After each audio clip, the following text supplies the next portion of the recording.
Locations: Lobinden. The small settlement nestled against the walls of the trading post was supposedly founded a long time ago by Aden settlers. Even if true, this is of little consequence.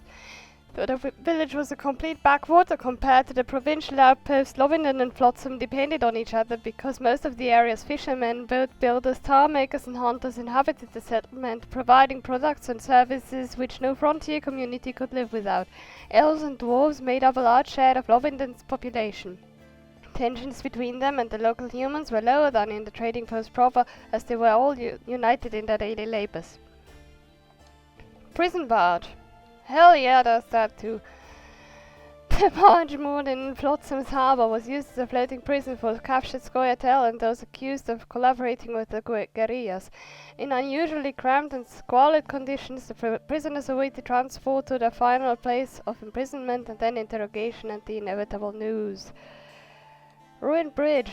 The stone bridge on the road to Eden had certainly seen better times. The local troll had been renovating and maintaining it, but this unusual toll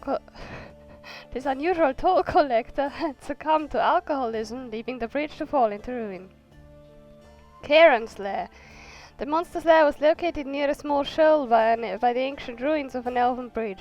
Wrecked riverboats, heaps of algae, and the stench of rotting flesh unmistakably identified the spot to which the Kayran had taken a liking. That at least is how it was described to me, for I was in no hurry to risk an expedition through the forest only to tease the cranky old man in his den. When the wind blew from the ruined bridge, one could smell for oneself that there was little exaggeration to the tales of the Kayran's aromatic presence. It stank so bad my eyes watered.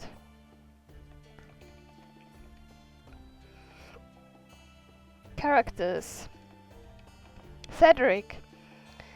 For reasons that were not entirely clear, this wise and experienced elf had chosen to live among humans. He worked for the people of Flotsam as a lookout and traveler, and none had a better knowledge of the surrounding forest. Whether it was the local plants and wildlife or the dangers that lurked amidst the trees, Cedric was the local inhabitant's chief and often only source of information. Malena. Life was not easy for the non-humans of Flotsam, and Malena was no exception. The elven woman was suspected of leading soldiers into Scoia'tael ambushes, a charge that could easily send her to the scaffold. Sendler. In Lobinden, tanning and leatherworking was the trade of Sendler, a skillful and reliable artisan. He ran a small stall with goods of his own making, but also accepted commissions for specific products. In these hard times, he made ends meet by working hard with his own hands. Arnolt. Supposedly involved in commercial dealings with Bernard Loredo, this man was a frequent guest at the commandant's abode. Margot. Margot, the proprietor of the brothel, was a hard-nosed businesswoman, yet she shepherded her flock of girls with almost motherly care. The Troll of Flotsam. Like most of his kind, the troll living near Flotsam had built a stone bridge and demanded a toll from those crossing it. The folk of Lobinden quickly realized that it was a preferable alternative to keeping the structure in good order themselves, so the troll's presence was not a problem for anyone. But believe it or not, the troll took to drinking like the most degenerate hobo, thus proving that alcoholism is not unique to the more developed races. A personal tragedy was behind the troll's drunkenness, the death of his wife. She had been killed by unknown assailants. Once the death of his beloved had been avenged, the troll pulled himself together, promising to rebuild the bridge and quit drinking. Chorab. Chorab was Lobinden's alderman. A simple man, he nevertheless blended his penchant for storytelling with a desire to teach and impart wisdom. His tales pertained to times long past, traditions worthy of preservation, and legends that had all but been forgotten. He cared for the community he led and represented, and any honest villager could count on his help. Dmitri. Comparing Dmitri to a Zangwabari hyena would be an insult to the poor animal. Unlike the beast, this scoundrel fed not only on carrion, but also on human and non-human misfortune. It was thus that he gathered his blood money.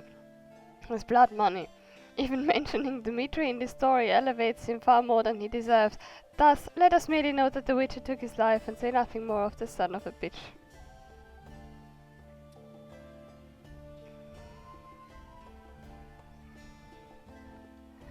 Ves.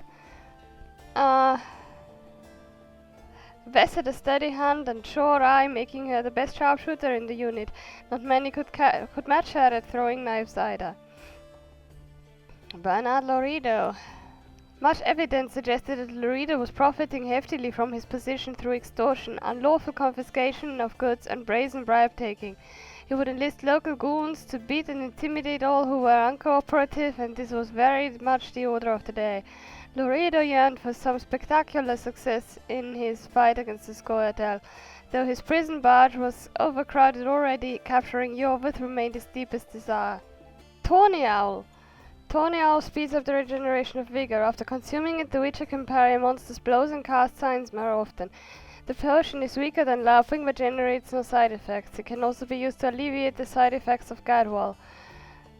Potion moderately increases toxicity when imbibed. The potion is recommended for witches who specialize in casting signs and those who fight monsters that employ strong attacks which must be parried. Its low toxicity and virtual lack of side effects makes it ideal for combining with other potions. Mongoose provides protection against the Kayran's highly venomous mucus. This potion should be consumed before fighting a Kayran. That is something that I'll sorely need, I suppose. Because that thing spits poison like a pro.